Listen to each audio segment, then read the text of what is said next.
घुले संगमनेर शहराच्या माजी नगराध्यक्षा आदरणीय सौ वार्षिक सर्वसाधारण सभेची सुरुवात होते आहे।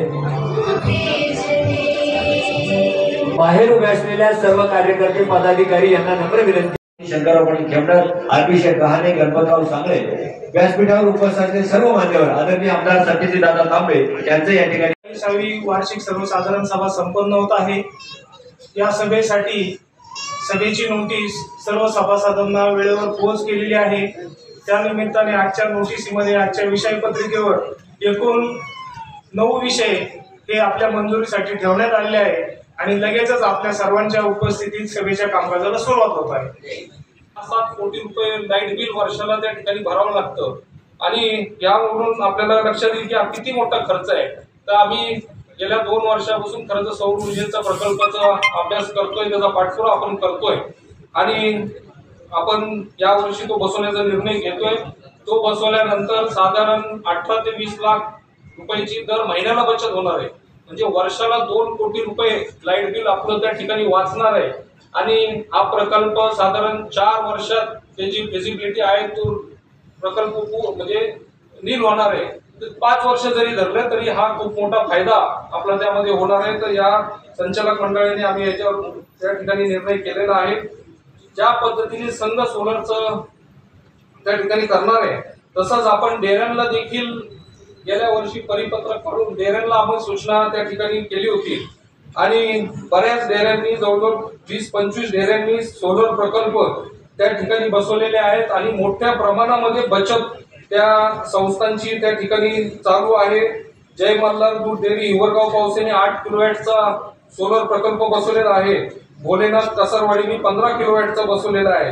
भागवत बाबा चिकणीनी 15 किलोवॅटचा बसवलेला आहे आणि चंदापुरी दूध संघ या ठिकाणी राणेसाहेब या ठिकाणी बसले सर्वात मोठा 40 किलोवॅटचा सौर ऊर्जा प्रकल्प त्यांनी बसवलेला आहे। साकूरच्या वीरभद्रांनी 30 किलोवॅटचा बसवलाय आणि जिथं जिथं हे बसले तिथला अनुभव जर आपण बघितला तर लाईट बिल जवळजवळ नील झालेला आहे। एक साधारण आपल्या माहितीसाठी मी आपले तिथं बऱ्याच संस्थांचे प्रतिनिधी आहेत, त्यांनी जर संस्थेला त्या ठिकाणी बसवला 2000 लिटरचा बल्ब कूलर जर आपला असेल तर त्याला महिन्याला साधारण 1200 युनिट त्या बल्ब कूलरला लाईट बिल त्या ठिकाणी पडतं। युनिटचा दर हा 11.5 ते 12 रुपये आजचा त्या ठिकाणी आहे। त्याप्रमाणे आपल्याला सरासरी 14 ते 15 हजार महिन्याला बिल येत असतं आणि जर आपण त्याला आपल्याला 2000च्या याला 10 किलोवॅट क्षमतेचं सौर ऊर्जा प्रकल्प आपल्याला बसवणं गरजेचं आहे। त्याचं साधारण किंमत 4 कोटी 63 लाख रुपयेपर्यंत त्याची किंमत जाईल आणि जर आपण हा बसवला तर आपलं संपूर्ण बिल त्या ठिकाणी नील होईल। 500 रुपये फक्त जो चार्ज असतो मीटरचा तो आपल्याला येईल आणि हे जरी आपण कर्ज स्वरूपात काढून जरी केलं तरी हे परवडण्यासारखं आहे। कारण की त्याचा जर आपण गोरक्षक आहेत ना 2 वर्षापूर्वी आलं होतं त्यात बरेचसं नुकसान झालं, अनेक गाया त्यामध्ये दगावल्या, वासरं दगावले। यावर्षी पुन्हा आलेला आहे, आपल्याकडेच नाही संपूर्ण महाराष्ट्र देशामध्ये आलेला आहे। मात्र थोडी तीव्रता कमी आहे, पण ज्या पद्धतीने गेल्या वर्षी शासनाचं लक्ष होतं, लसीकरण झालं होतं, लसी उपलब्ध करून दिलं तर यावर्षी मात्र तसं चित्र दिसत नाहीये। आम्ही अधिकाऱ्यांचा वारंवार पाठपुरावा करतोय, लसी उपलब्ध करून द्या, लसी करून डॉक्टरांच्या माध्यमातून लवकरात लवकर करून घ्या। मात्र तिथं फार निराशा त्या ठिकाणी दिसते। तर शासनाने लंपीवर देखील तातडीने काहीतरी निर्णय करावा असं आपण या ठिकाणी मागणी करूया। फार वेळ घेणार नाही, मात्र एक पत्र आपल्याला त्या ठिकाणी आले सालाबाद प्रमाणे मंगळापूर डेअरीचं शंकरराव वाळ्यांचं पत्र त्या ठिकाणी आहे। त्यांनी मुद्दा मांडलेला आहे की या शिवछत्रपती महाराज यांचा फोटो का नाही अहवालात। ते ठीक आहे, तुमची मागणी योग्य आहे।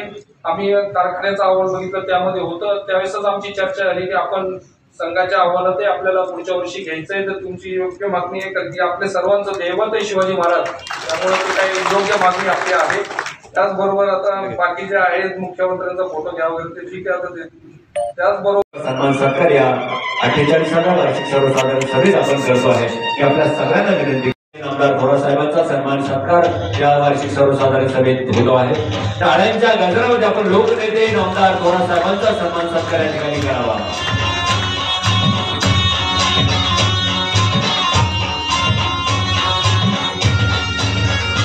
जोरदार टाळ्यांच्या गजरामध्ये आपण साहेबांचं स्वागत सन्मान करूया। धन्यवाद साहेब।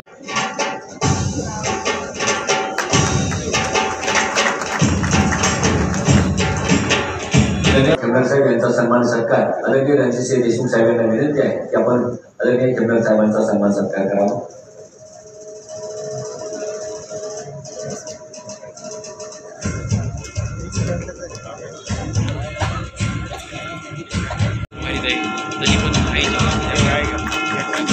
जिल्हा बँकेचे उपाध्यक्ष आदरणीय आडमंड विधान परिषद सदस्य आमदार आपल्या सगळ्यांना विनंती करतो की शाळेच्या गॅलरीमध्ये आपण आमदार सत्यजितदादा कांबळे यांचं स्वागत सन्मान करावा.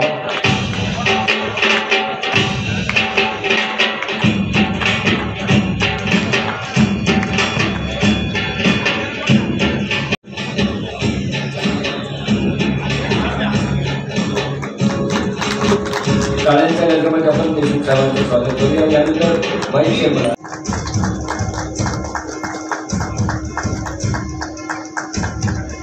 धन्यवाद. सर्वांचं सविस्तरपणे सगळी संघाची प्रगती, संघाचं काम या ठिकाणी सांगितलेलं आहे. आज सकाळपासून आपण 3 संस्थांच्या बैठका इथं घेतलेल्या आहेत. एक मार्केट कमिटीची बैठक आपण घेतली आहे, शेतकरी संघाची घेतलेली आहे आणि आता ही तिसरी आपली दूध संघाची बैठक देखील या ठिकाणी पार पडते आहे. आणि सगळ्याच बैठकांमध्ये एकंदरीतच संस्थेच्या पदाधिकाऱ्यांनी आणि स्टाफनी ज्या पद्धतीचं आपल्या समोर सगळा कार्य अहवाल दिलेला आहे त्याच्यातून एक गोष्ट लक्षात येते की दिवसेंदिवस हे संस्थांसमोरचे प्रश्न आता बदलत चाललेले आहेत आणि बदलत्या प्रश्नांच्या भोवती आता आपल्याला काम करणं हे अत्यंत गरजेचं झाले. मगाशी शेतकरी संघाच्या बाबतीमध्ये बोलताना आमदार साहेबांनी देखील सांगितलं की आता पेट्रोल पंपाचा जो व्यवसाय याच्या भरोश्यावर फार दिवस आपण राहू शकत नाही. आणि वस्तुस्थिती आता मी गणपत नानांना तेच सांगत होतो की इलेक्ट्रॉनिक व्हेकलचे आता प्रमाण इतकं वाढत चाललेलं आहे की पुढच्या 5-10 वर्षामध्ये पेट्रोल पंप बंद पडतील की काय अशी शंका आता खऱ्या अर्थात निर्माण होतीये. आज गाड्या 300-400 किलोमीटर एकदा चार्ज केल्यावर चालतायत, पण आता टेक्नॉलॉजी नवीन अशी आलेली आहे तर जवळजवळ 1000-1500 किलोमीटर पर्यंत गाड्या चालणार आहेत आणि मग त्याच्यामुळे ही परिस्थिती बदलणार आहे. मार्केट कमिटीच्या बाबतीमध्ये साहेबांनी देखील सांगितलं की परिस्थितीनुसार आपल्याला बदलाव लागणार आहे. शंकर पाटील खेमनर यांचा अत्यंत चांगल्या पद्धतीने प्रयत्न मार्केट कमिटीच्या कामामध्ये देखील चाललेला आहे. तिथल्या संस्थेमध्ये देखील हमाल माथाडी असतील, शेतकरी असतील, व्यापारी असतील या सगळ्यांच्या भरोश्यावर मार्केट कमिटीचं काम अतिशय चांगल्या पद्धतीने राज्यामध्ये 2 नंबरचं आणि आपल्या जिल्ह्यामध्ये 1 नंबरचं काम हे संगमनेर कृषी उत्पन्न बाजार समितीचं झालेलं आहे. शेतकरी संघाचे पण चेअरमन संपतराव डोंगरे असतील आणि व्हाईस चेअरमन सुनील भाऊ कडलग असतील आणि या सगळ्या लोकांच्या नेतृत्वाखाली अतिशय चांगलं काम ते चाललेलं आहे. दूध संघाचं काम देखील अत्यंत चांगल्या पद्धतीने चाललंय. आकडेवारी आपल्या समोर सगळ्यांसमोर आलेली आहे. 550 कोटी रुपयाचं जवळजवळ टर्नओव्हर आपला झालेला आहे. 12.5 कोटी दुधाचं संकलन झालेलं आहे आणि राज्यातील तालुका पातळीवरचं 7.5-8 लाखापर्यंतचं उत्पादन दिवसाला दुधाचं करणारा हा संगमनेर 1 नंबरचा तालुका आज राज्यामध्ये झालेला आहे. आणि याच्यामध्ये आपले जे शेतकरी आहेत आणि शेतकऱ्यांमध्ये त्या प्रत्येक शेतकरी बांधवाच्या परिवारातला अगदी महिला वर्गापासून सगळे लहान मुलांपर्यंत सगळ्यांचं फार मोठं योगदान या व्यवसायामध्ये आहे. हा अत्यंत कष्टाचा व्यवसाय आहे. हा व्यवसाय आपण सगळ्यांनी अतिशय तळ हाताच्या घोडाप्रमाणे जपलेला आहे आणि म्हणूनच या दुष्काळी असलेल्या संगमनेर तालुक्यामध्ये देखील आज आपण पाहतो की आज आपल्याकडे पाणी येत आहे, परंतु मागचे 25-30 वर्ष आपल्याला खऱ्या अर्थाने जर कोणी तारलं असेल तर या जोडधंद्याच्या दुधाने खऱ्या अर्थाने आपल्याला तारलेले हे नाकारता येणार नाही. आज आपला तालुका पाण्याच्या बाबतीमध्ये स्वयंपूर्ण होत चाललेला आहे.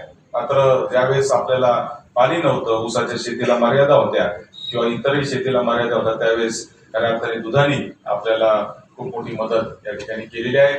दूध व्यवसाय हा देखील आंतरराष्ट्रीय बाजारपेठेवर पण अवलंबून राहिलेला आहे, त्याचबरोबर देशातल्या बाजारपेठेवर पण अवलंबून राहिलेला आहे. त्याच्यातूनही मोठ्या प्रमाणावर अस्थिरता या असते. चेअरमन साहेबांनी सगळी माहिती आपल्याला या ठिकाणी दिलेली आहे. मला एवढंच या निमित्ताने सांगायचंय की ज्या पद्धतीने ऊसाचं टनेज वाढलं पाहिजे, ऊसाचं ॲव्हरेज वाढलं पाहिजे असं आपण दरवर्षी म्हणत असतो, त्याचप्रमाणे आपल्याला आपल्या दुधाचं देखील ॲव्हरेज वाढवण्यासाठी एक चांगल्या पद्धतीचा कार्यक्रम खऱ्या अर्थाने घेणं गरजेचं आहे. आपल्याकडे जवळजवळ 70 व्हेटरनरी डॉक्टर हे प्रत्यक्षरित्या काम करतायत. या खऱ्या तर या डॉक्टरांचं देखील आता नवीन तंत्रज्ञानाचं ट्रेनिंग होणं आणि त्यांना देखील प्रामाणिकपणे आणि निष्ठेने वर्षानुवर्ष आपलं दूध विक्री करण्याचं काम करता येतं. तो प्रक्रिया संघ या आपल्या संस्थेच्या 48व्या वार्षिक सभेसाठी आपल्या दूध संघाची ही 48वी वार्षिक सभा आहे. आणि खरं आहे की सतीश म्हटले त्या पद्धतीनं ही 50 वर्षाकडे वाटचाल आपली सुवर्ण महोत्सव येऊ घातलेला आहे. आणि अशी ही वाटचाल 50 वर्षाची यशस्वी वाटचाल होणं ही काही सोपी गोष्ट नसते, लक्षात ठेवा. आपण कायम पाहिलं संस्था कायम आपण वॉर्डच्या क्रमांकानं थोडं सरकत चाललेलं आहे. अनेक दूध संघांच्या जनरल मीटिंग होत असतील, परंतु 2000 लोक उपस्थित असलेली दूध संघाची जनरल मीटिंग कदाचित गोकुळची असेल, फक्त कोल्हापूरची. एवढ्या मोठ्या संख्येनं दूध घालणारे संस्था आणि अशा संस्था बोलवल्या असते तर 150 लोक झाली असते, एका खोलीत बसवली असते तरी मीटिंग संपली असते. पण आपण सगळ्यांना बोलवतो, सगळी चर्चा करतो, वर्षाच्या कामकाज काय काय केलं हे सांगण्याची संधी या निमित्तानं चेअरमनला मिळत असते, संचालक मंडळाला मिळत असते. आणि असं आत्मविश्वासानं त्यावेळेसच पुढे जाऊ शकतो माणूस का ज्यावेळेस चांगलं काम करतो. लक्षात ठेवा, तिथं 50-100-150 मीटिंग केली, मंडळाने प्रोसिडिंग लिहिलं, कार्यक्रम संपला, असं करता येतं. बरं, हे आत्मविश्वासानं जाणं वर्षभर केलेल्या कष्टामुळे शक्य होत असतं. हे लक्षात येतं. कुठेतरी काम करत असतं, मेहनत करत असतं. तुम्ही दूध सोसायटी चालवता, दुधाचा व्यवसाय करता, किती ताण तुम्हाला तुम्हाला सगळ्यांना माहिती. 2 टाइम कार्यक्रम आहे. आता रांगेत उभा राहिला का नाही, कसं किटल्याकडं पुढं ठेवतोय, दुधाच घातलं कसं, काही केलं काय उद्योग, इथपासून सगळं कार्यक्रम 2 टाइम चालतं आणि दूध आपण घालला लागतं. इथं परत याचं इथं सुरुवात होतो. म्हणजे हे सोपं काम नाही, हे पहिलं लक्षात ठेवलं पाहिजे. जसं दूध धंदा करणं, दूध उत्पादकांकरता सुद्धा सोपं नाहीये. 4 गाया असल्या ना तर त्याला सुट्टीच नाही समजायची. 4 गाय काय पाहुणे का पाठवून गेला तीर्थयात्रेला असं करता येत नाही. तो काही झालं तरी सकाळ संध्याकाळ घरीच असावा लागतो. ही वस्तुस्थिती. एक खूप कष्ट, खूप मेहनत, खूप श्रम, परंतु रात्री मात्र निवांत झोप. कारण दमलेली जेवढे असतात आपोआप झोपतात सगळे. हा दूध धंदा आहे, तो अक्षर सांगतो तो. इथं आळशी माणसाचं काम नाही, आळसाला जागाच नाही, जिवंत मशीन आहे.